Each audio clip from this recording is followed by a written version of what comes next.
Today we continue our Root to Fruit sermon series and how we are to bear the fruit of the Spirit individually and congregationally. Revelation 22 has a glorious vision of a tree of life with 12 kinds of fruit next to the river of life. Sam Aiken has grafted 40 different types of fruit onto a single tree. These trees are planted throughout the country so that people will stumble upon them and start asking questions. They will eventually look like this and currently produce fruit like this. All these plums were harvested from a single tree in a week. It's a tree from which you have to keep coming back and harvesting yet more fruit. Aiken says the number 40 symbolizes the infinite, a bounty that is beyond calculation.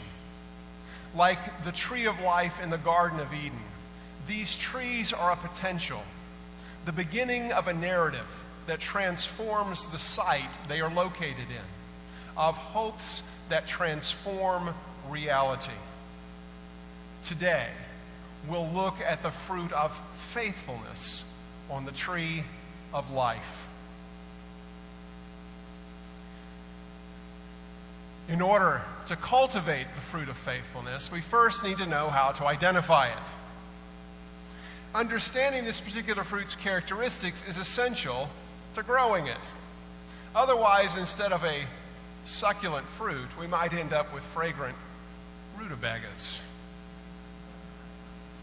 While all the fruit of the Spirit are expressions of love, what sets the fruit of faithfulness apart from the rest?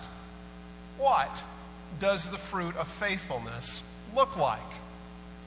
I would submit it's a lot like an orange, whose blossoms were worn by brides in the Holy Land as a sign of their fidelity and pledge. Philip Kinnison, in his book, Life on the Vine, says that God's faithfulness has several characteristics. First of all, such faithfulness is of God's character and tied to God's love. God is trustworthy because of God's steadfast love. The faithfulness of God is from generation to generation. That faithfulness is expressed in covenants made and kept. God chooses specific individuals and groups to enter into covenant relationship with and to be bound by those covenants forever. While the people would have no identity apart from God, God's identity would not be known apart from the people. God's faithfulness is other-directed and expressed through people. God's choosing of specific people, whether Israel or the church, isn't to demonstrate faithfulness to those groups, but to be a light to the nations and to draw all people into covenant relationship with God. Israel and the church have a purpose and mission beyond themselves. Being bound to others is part of God's very identity, and thus God's faithfulness and love are inextricably tied together.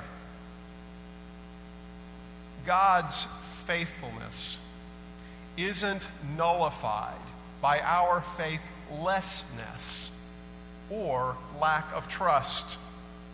God's faithfulness, seen in the prophet Hosea marrying the prostitute Gomer, or the scandalous death of Jesus on the cross, that faithfulness cannot be overturned, even when we turn our backs on God.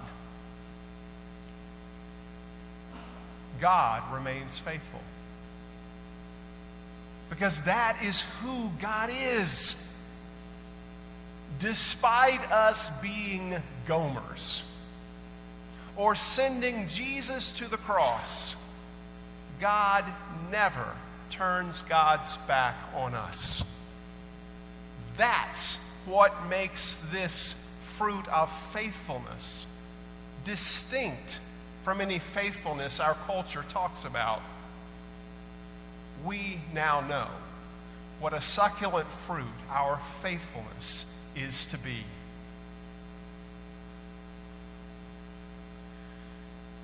There are hindrances to cultivating the fruit of faithfulness in our society.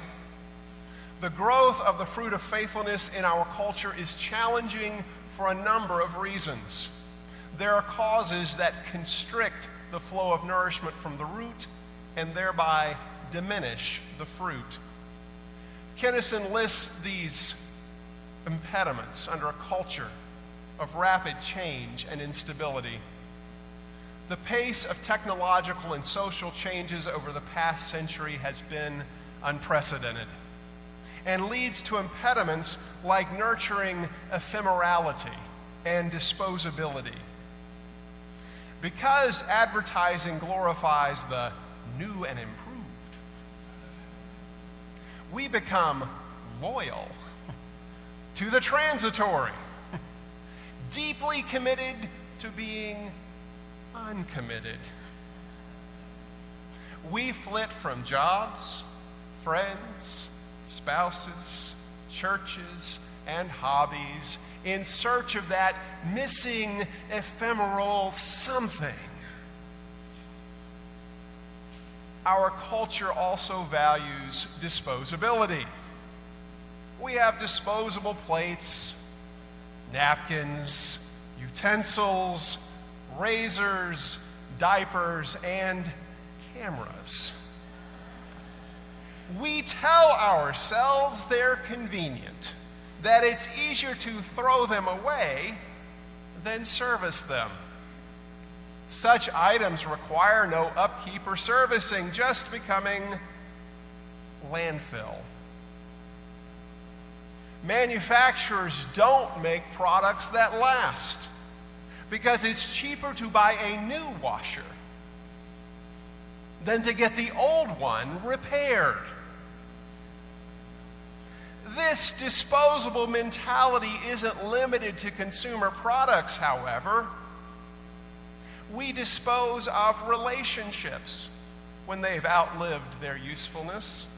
And employers talk about disposable workforces with low wages and no benefits. This mindset impacts the church as people church hop and church shop, flitting from congregation to congregation, looking for a better fit. A second impediment is shunning commitments. Given our culture's rapid change and instability, does it really make sense to commit ourselves to any one person or group of persons over the long haul? With our culture's idolatry of individualism, where being as unconstrained as possible is the highest good, there's just no point in making promises that'll tie me down. "You'd better not count on me" is the official motto of many in our society, which on the surface appears to prevent other people being disappointed. However, it's actually said to safeguard our own independence and autonomy. Our culture's hesitancy to make promises that bind us to one another contributes to the societal loneliness that many feel. Being unbound and not counted on means never being there for others, and others never being there for us either. A third impediment is learning the proper objects of our loyalty. We learn from our culture to be loyal to certain things in certain ways. For instance, we're told to be true to ourselves, which means our fickle moods and feelings. We're taught we shouldn't do anything out of obligation, but that it's more authentic and honest to do nothing at all instead. We're taught to be loyal to a few other people within certain parameters. To be a loyal employee means lying for our boss and telling superiors only what they want to hear. To be a loyal friend means telling less than the truth, tacitly agreeing to affirm whatever the other person wants to do. Admonishing others, pointing out their blind spots, and encouraging them to be more than they currently are is unbecoming of a true and loyal friend. We are taught to be true to us, meaning our country. While a certain amount of loyalty to our nation is understandable, is it total and unconditional, like our loyalty to God? How do we square loving our enemies with killing them? These are tough questions with no easy answers. And yet, as people of faith, we should be willing to discuss them with each other. A culture of rapid change and instability that nurtures ephemerality and disposability, shuns commitments, and teaches us to be loyal in certain ways, creates impediments in cultivating the fruit of faithfulness.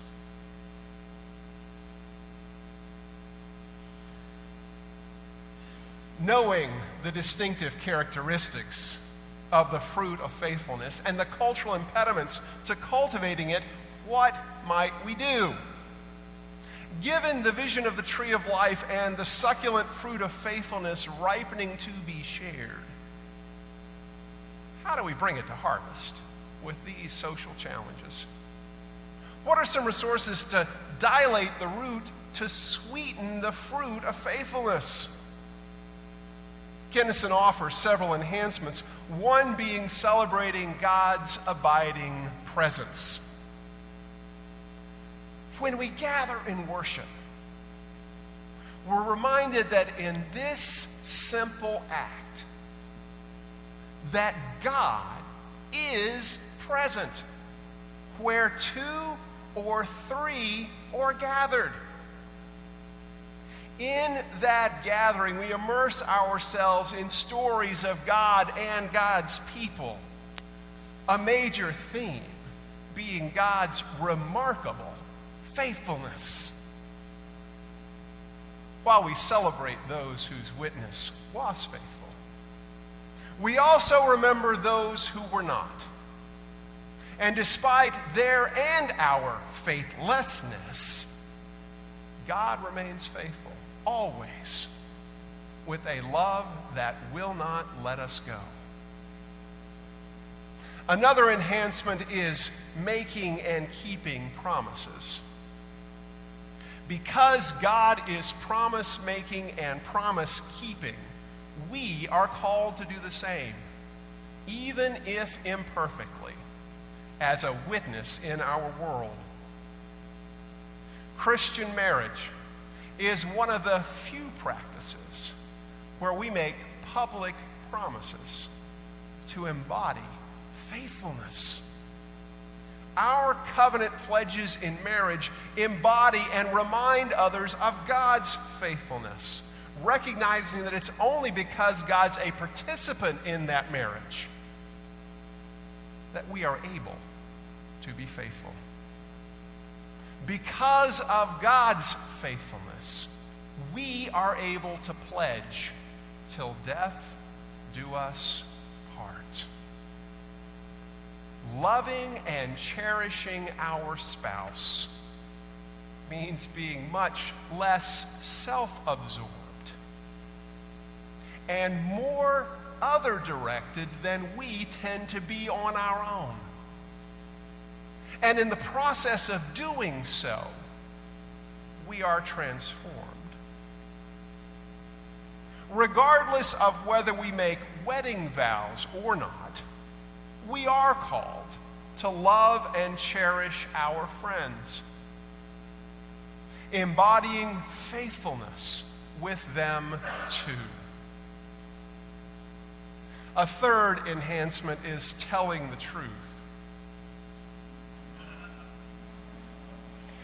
While we are being conformed to Christ's image, we are not yet there. We are not yet what we will be. Because of this truth, we are able to speak the truth in love to one another, to be faithful to the larger calling that God has upon each of us and all of us. None of us has 20/20 vision when it comes to self-knowledge. We need the loving insights of others to be faithful to God's desires for us. In other words, we need to be able to tell the truth. If I'm not yet who I will be, and you're not yet who you will be,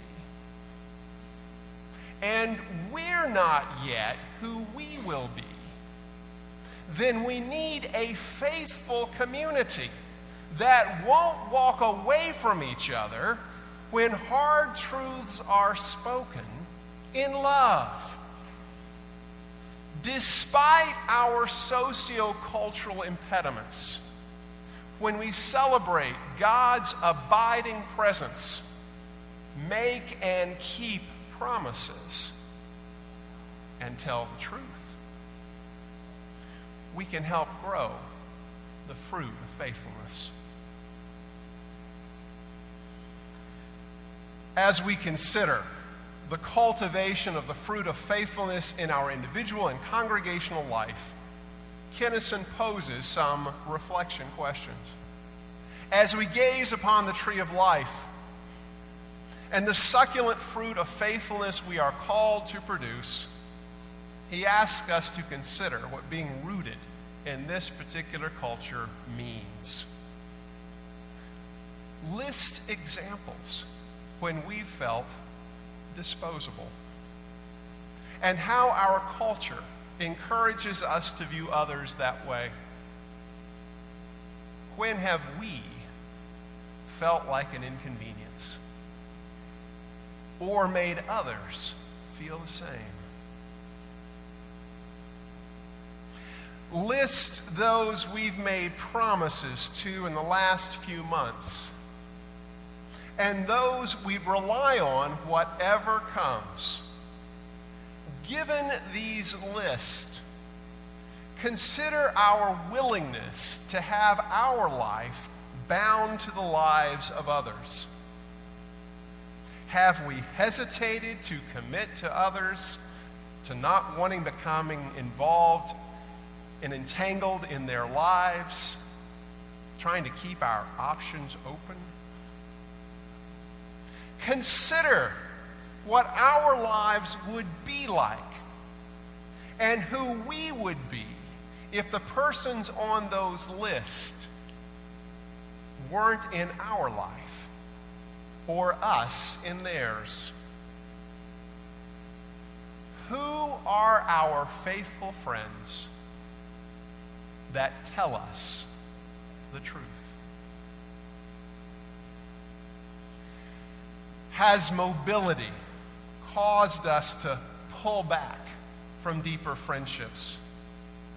Given our culture's rapid change and instability, have we chosen not to devote time to developing friendships out of concern they might soon move? The fruit of faithfulness isn't limited to a past tree in the Garden of Eden, nor is it located only in a future New Jerusalem. We are called, individually and congregationally, to cultivate that fruit in the here and now, in this particular place, and among the specific communities where we live.